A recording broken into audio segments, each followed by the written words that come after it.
Ang cute. Oh, ganyan lang siya kaliit. Ito yung specs niya.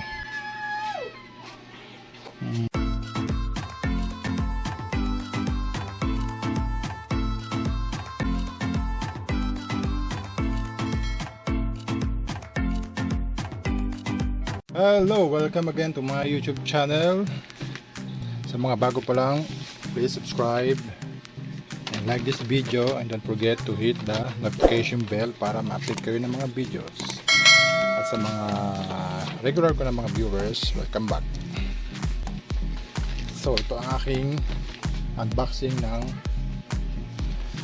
ano nga to,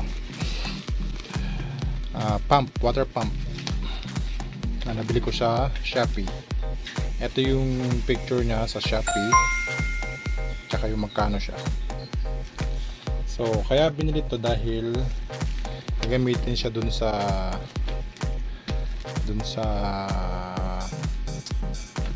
lugar kung saan ako nagpunta minsan, dun sa Kibatang. Naalala nyo yung yung may mahiwagang puno na may mahiwagang tubig na hindi na uubusan din. Ito yung video. Yan. So ang gagawin namin is isasak namin yung tubig doon papunta doon sa bahay para magamit yung tubig. So start na natin ang pag-unbox. Na-disinfect ito kanina, ngayon lang siya na-receive. Galing pa daw siya sa La Union, local purchase lang.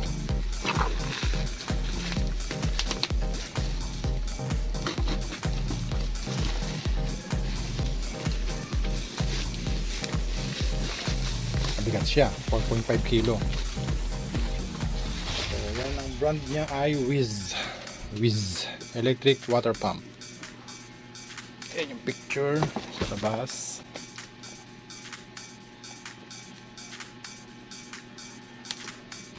Ito yung kanyang specs, type, model.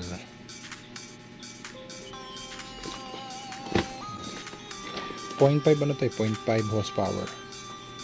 Nila siya nakalagay dito sa amin. Yun ang sabi nung seller. So basta natin.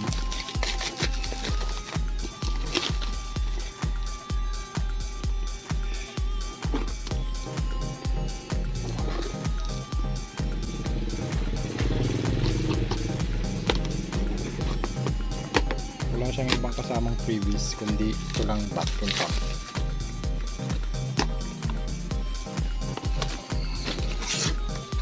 Inside the box ay ang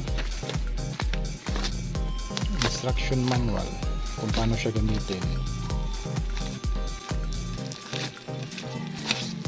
Ayan. So set aside muna natin dahil unboxing lang muna tayo.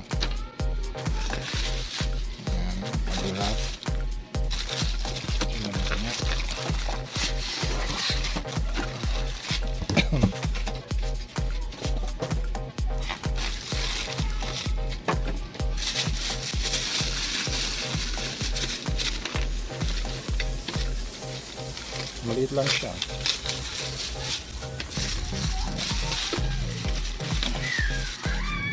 Ang cute. Oh, ganyan lang siya kaliit. Ito yung specs niya.